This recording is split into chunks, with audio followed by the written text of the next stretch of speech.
What up? It's your boy Wall Street, and I'm back, ready to talk some hoops. Thank you very much for tuning in. Appreciate it. And today, another season recap for a team that fell to the hands of the Oklahoma City Thunder in 5 games, the Minnesota Timberwolves. And frankly, I was very pleasantly surprised with how this team performed. I did not think after they traded away Karl-Anthony Towns for Julius Randle and Donte DiVincenzo, right before the season started, I did not think that we would be talking about the Timberwolves as being back in the Western Conference Finals. I did not see that happening. So kudos to the Timberwolves.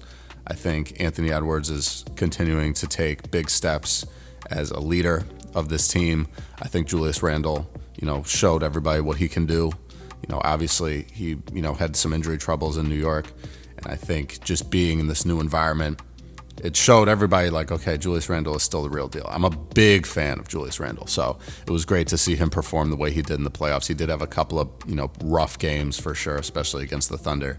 But I think this team is set up pretty well. The one thing, though, that I think is important, which might as well just start there, is looking at their payroll, right?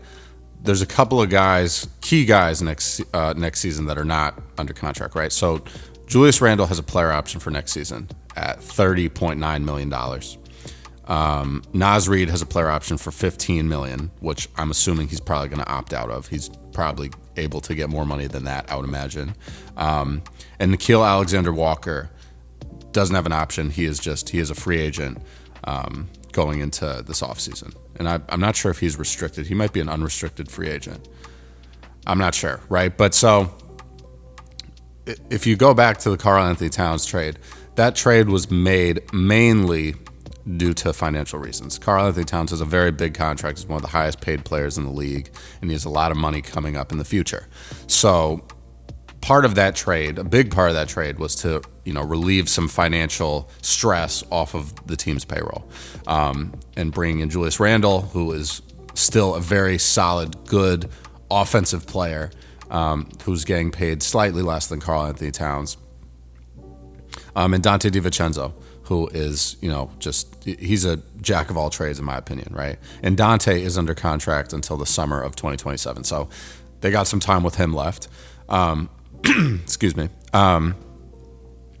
So I think that the main thing here is I think they're probably not going to be able to keep all 3 guys, and that is Julius, Naz Reid, and Nickeil Alexander-Walker. One of those guys is probably going to walk, and it's possible that 2 of them might walk, right?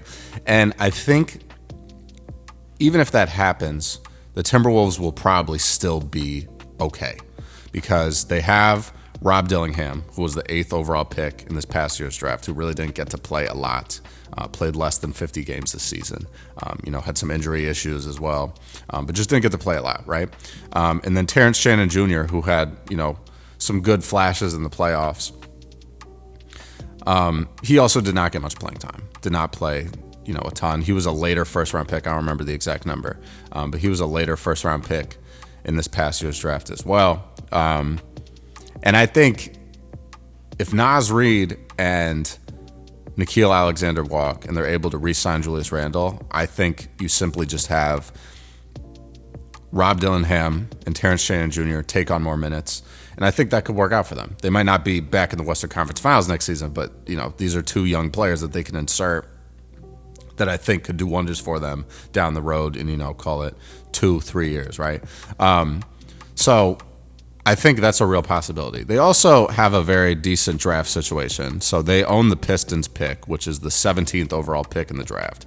So they could pick up a pretty good player there as well, right? The 17th pick is right outside the lottery. There's probably going to be 1 or 2 guys that are projected to be lottery picks that slip down and fall out of that range, right? It could be a guy like Igor Demin.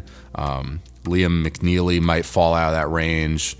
Who knows, right? There's a lot of different options they could take there. They could take Danny Wolf probably. There's a lot of options at the 17th overall slot in the draft. So they also have the 31st overall pick, which is the first pick of the second round. That is a pick that belongs to the Jazz, but will go to Minnesota. So they have the ability to kind of revitalize their roster, even if guys walk, right? It's going to be with, younger talent, but I think by trading away Karl-Anthony Towns and giving Anthony Edwards the reins to this team, basically, it might not be a bad idea to really move in a younger direction. And, when you draft players, they're on rookie scale contracts. They're not going to get paid a lot up front. So that gives you a window of like 2, 3, 4 years even of, playing a team where you're paying, a couple of big stars like Anthony Edwards. Maybe it's Julius Randle. Maybe it's somebody else. And you have all these salary controlled players that are on rookie deals that hopefully turn out to be a lot better than you expect, right? That's kind of how you have to play it. But that's how, like, the Oklahoma City Thunder have been able to do so well. They have, like, Chet Holmgren, who's on a rookie deal, Jalen Williams, who's on a rookie deal, and that's how they made it into the finals, right? They're not paying a ton of money to guys because a lot of them are just really young. They haven't been in the league that long, so they haven't gotten to their second contract yet. So that's a possibility for the Minnesota Timberwolves. But let's start with just a season overview, right? So Anthony Edwards averaged 27.6 points per game this season, 79 games played. Very, very good season for him. He shot a lot more threes. He shot over 10 threes a game, but shot 39.5%. I think what he needs to do, though, is he needs to get back to attacking the basket a lot more. He's a high flyer. He's a dunker. He's got to do that. And that's not saying that he can't do other things. I just think that's clearly where he excels. He's naturally gifted in terms of athleticism, being able to just jump over people and just yam on them. So he's got to get back to doing that a little bit more. I think he's got to be a little bit more aggressive, stop settling for threes as much. But it is a three-point shooter's league at this point, but still, take it in the paint a couple more times, and you know what I'm saying? Just try it out, right? Julius Randle, 18.7 points per game in 69 games played. Naz Reid, 80 games played, only started 17 of them, 14.2 points per game. I can't say enough about Naz Reid. He's one of my favorite players in the league, to be completely honest. I just love what he does. He's a point guard or a shooting guard in a center's body. And, the NBA is just drooling over players like that. So if he does wind up going somewhere else, I think he's gonna do wonders wherever he goes in the league. Pending what happens in his free agency. If he opts to be a free agent, maybe he'll take the player option. Who knows? Jaden McDaniels, 12.2 points per game, 0.9 blocks, 1.3 steals. He's just an elite defender. Played all 82 games this season for the Wolves. Nickeil Alexander-Walker, also a phenomenal defender. 82 games played, only 10 games started, 9.4 points per game. And then Donte, another, new addition to the team, 11.7 points per game, 25.9 minutes a night, 62 games played, 1.2 steals, 0.3 blocks, 3.6 assists, 3.7 rebounds. So all around, just a solid team. I like their team a lot. I think they have a pretty deep team. I think they could have used their depth a little bit more. I think Rob Dillingham, hopefully next season will be healthier. He can play a little bit more. Terrence Shannon Jr., I think, will also be a big contributor next season. It just depends on how free agency shakes out, I think. But it does seem like this team's going to be a little bit different next season, at least a little bit. So obviously the playoffs, like I said, they surprised a lot of people. First series in the first round against the Lakers, who have LeBron and Luka Doncic. I did not think that was going to be a 4-1 series in favor of the Wolves, but when the Wolves came out game one and just kind of stomped the Lakers by 22 points, in LA, that kind of set the tone for the series, right? And LA won the next game, but then Minnesota won the next 3 straight. So that was a pretty wild outcome. I was not expecting that. I thought they were going to be out in the first round. That was my personal opinion. But they snuck in. They didn't even have to qualify through the play, and they were the 6th seed. Lakers were the 3 seed, obviously. And then the series against Golden State. That was interesting. They lost game 1 and then won 4 straight. Obviously, Steph Curry went down in game 1, so we'll never know what would have happened if Steph Curry was healthy. Obviously, everyone's going to say the Warriors probably would have won, but who knows? I want to give credit where credit is due. So Minnesota took that series. And then obviously they lost 4-1 to OKC in the conference finals. It just wasn't pretty, and they had one game, they beat OKC by 42 points in game 3, which I thought was interesting. Because every other game, wasn't really close besides game 4. Game 4 was a 2-point loss. And the rest of them were at least 15 points, right? They lost game 1, 114 to 88. Game 2, 118 to 103. Game 5, 124 to 94, right? And it seemed like they had just run out of gas. I think they had just ran out of gas.